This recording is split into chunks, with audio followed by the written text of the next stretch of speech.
The story starts in 1989. I am doing an interview with a journalist from the New Musical Express, and it's an article about performers to look out for in the future. I am listed alongside Eddie Izzard, Joe Brand, and Bill Hicks. I have so let the side down, it is unfucking true. However, I know what this journalist wants. The journalist, they want stories. They want stories of who are you? Where are you from? What have you done? What are you going to do? When was your first this? When was your first that? I've got those stories in spades.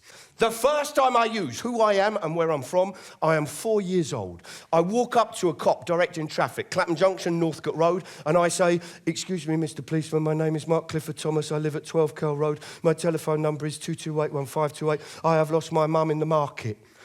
My dad, when he comes to pick me up, he says the cop is still standing in the middle of the road, one arm around me, directing traffic with the other. The first part in a school nativity play, very important moment. Innkeeper! First cigarette I smoke, aged 8. I nick a Benson and Hedges off me Auntie Jenny and I smoke it in front of the Baptist church. First band that I see live, Queen. Second band, Dr. Feelgood. Third, Susie and the Banshees. Quite a steep learning curve, I think we'll all agree. The first time I sleep with a woman and have sex is round the back of a cinema. The second time is on top of a multi-storey car park. The third time is in a graveyard. Quite a traditional upbringing in many respects. Fairly conservative. The first demo that I go on is a CND demo in Morden. Now, the first picket line, Stockport Messenger dispute in Warrington. Oh, some of you are on it. Right, you know that dispute. The cops went nuts that night.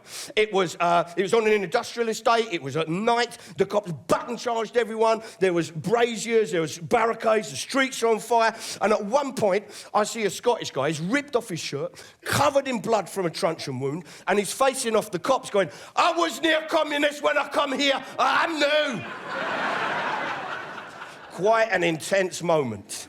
Now, the first public performance I did was in the Red Shed in Wakefield.